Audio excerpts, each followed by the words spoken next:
Good morning student, this is your business study class of 11। हमारी 11th class की business study class चल रही है। ये पूनम गांधी की बुक लास्ट चैप्टर हमारा इस सिलेबस का टर्म सेकंड का लास्ट चैप्टर चल रहा है और उसमें मैं आपको इंटरनेशनल बिजनेस पढ़ा रहा हूँ। इंटरनेशनल बिजनेस अपनी बुक जरूर खोल के रखेंगे अपने सामने बेटा आप। चैप्टर नंबर 10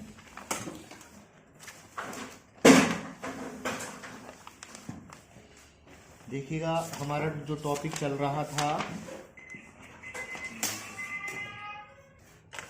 आज हमारा जो टॉपिक चलने वाला है वो चलने वाला है mode of entering into international business, यानी कि इंटरनेशनल बिजनेस में एंटर करने के कौन कौन से मोड है, कौन कौन से तरीके हैं।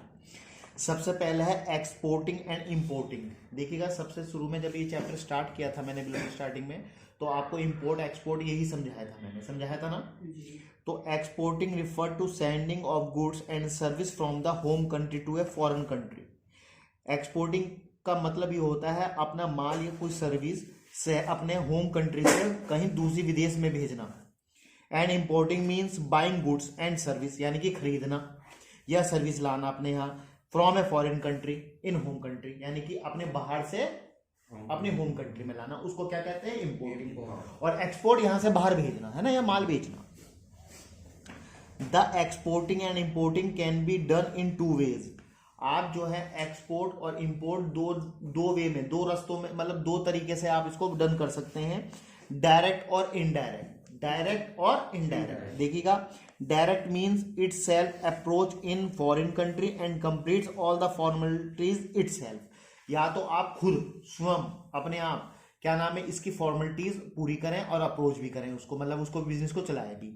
ऑन द अदर हैंड दूसरी तरीके से, when a firm employ a middle man of perform, यानी कि आप बीच में एक मिडिल मैन रखो। आपने देखा होगा दलाल होते हैं, कमीशन है ना, कमीशन एजेंट होते हैं, वो भी बिजनेस कराते हैं। तो या तो उनके थ्रू बिजनेस करो या फिर डायरेक्ट करो, दो ही तरीके हैं, या तो मिडिल मैन के बीच में या direct.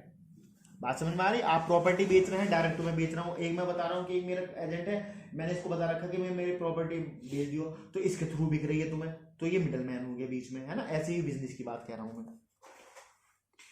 Meaning of export trade.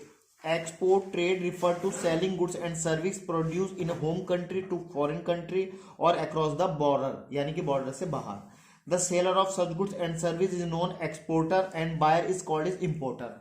यानी कि जो अगर हम माल बेचते हैं तो हम एक्सपोर्टर कहलाते हैं और जो खरीदता है वो इंपोर्टर कहलाता है, क्योंकि वो तो मंगा रहा है।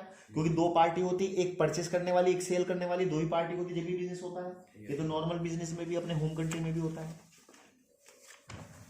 उसके बाद कह रहे हैं ऑब्जेक्टिव क्या है बेटा इसका। ऑब्जेक्टिव, ऑब्जेक्टिव मीन्स होता है क्या, ऑब्जेक्टिव मीन्स होता है बेटा उद्देश्य। इसके क्या मतलब, क्यों कर रहे हैं हम। To sell surplus goods. देखिएगा, हम अपनी कंट्री से बाहर कौन सी माल भेजेंगे, जो यहाँ हमारे इंडिया में ज्यादा हो रही होगी पैदा, वही तो भेजेंगे भाई। अगर हमारे इंडिया में चीनी शॉर्ट है, सपोज करो चीनी शॉर्ट है चीनी, तो हम बाहर भेजेंगे, हम बाहर से और मंगाएंगे उसको, क्योंकि यहाँ जब हमारी पूरी इंडिया की बात करें तो इंडिया में मान लीजिए, एक बहुत छोटा सा एग्जांपल दे रहा हूँ, 1000 बोरी लगती है एक महीने में, और यहाँ हमारे प्रोडक्शन हो रहा है सिर्फ 500, तो हमें 500 और बाहर से मंगानी पड़ेगी, तो शॉर्ट हो रहा है। अगर हमारे यहाँ 1000 बोरी का खर्चा है एक महीने में, और लेकिन हमारे यहाँ पैदा हो रहे हैं 1500, तो क्या करोगे, 500 बाहर भेजो। तो क्या कह रहे हैं, टू सेल सरप्लस गुड्स। जो सरप्लस हो जाती है, तुम पे माल फालतू हो जाता है, उसी को तुम बेचते हो, सीधी सी बात है। To make better utilization of resources. Better utilization, अच्छी तरह से उसका यूज करना, किसका, रिसोर्सेज का। रिसोर्सेज मैंने बताया था जो नेचुरल भी रिसोर्सेज हो सकते हैं, कुछ मशीन्स, या जैसे नेचुरल बताया था मैंने कि यहाँ की जो एटमॉस्फेयर है वो सेब के लिए अच्छा है, कश्मीर में या हिमाचल में, यहाँ तो नहीं पैदा होता साहब, तो वहां का रिसोर्सेज क्या है, वो नेचर कि वहां उसको सपोर्ट कर रही है ना। और यहाँ पर क्या होता है, आम होते हैं, आम नहीं होते हैं ज्यादातर, हमारे एरिया में बहुत अच्छा आम होता है, गन्ना बहुत अच्छा होता है हमारे यहाँ, है ना। अब पंजाब में ज्यादातर क्या होगा, गेहूं और चावल बहुत ज्यादा होता है साहब, तो वहां के एटमॉस्फेयर के अकॉर्डिंग, तो ये नेचुरल जो रिसोर्सेज मिली हुई होती है उनका यूटिलाइजेशन बहुत अच्छी तरीके से किया जाता है। To earn foreign exchange. Foreign exchange कमाने के लिए भी हम एक्सपोर्ट करते हैं, एक्सपोर्ट करते हैं। जब एक्सपोर्ट करेंगे, मैं तुम्हें माल बाहर भेजूंगा भाई, तुम सऊदी से हो, है, तो तुम मुझे बदले में क्या दोगे? वो रियाल।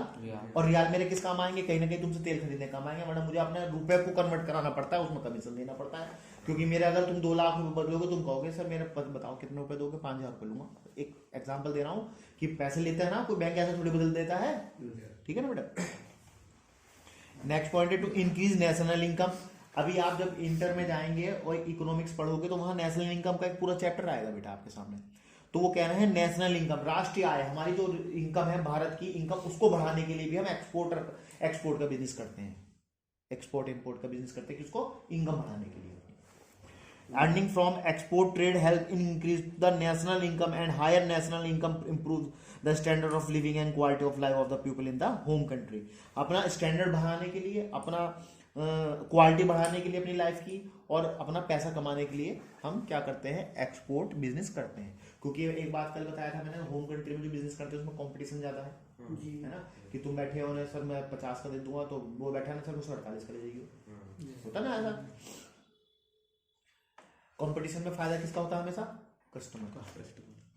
टू जनरेट एम्प्लॉयमेंट यानी कि रोजगार देना। जब एक बार बताओ, अभी मैं इंडिया में काम कर रहा हूँ, लेकिन अब मैंने इंडिया से बाहर भी काम शुरू कर दिया, तो क्या होगा बेटे? वहां 2-4 आदमी तो मुझे एक्स्ट्रा चाहिए ना फिर, जब क्योंकि भारत भी बिजनेस होगा तो क्या होगा?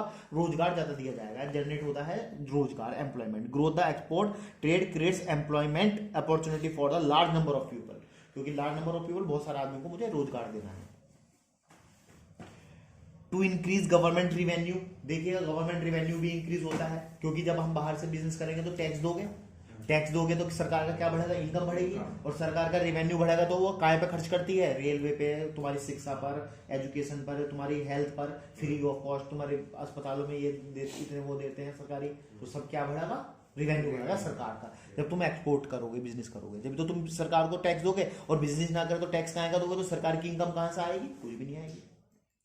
To create international peace and cooperation, export trade improves understanding relation and cooperation between different countries.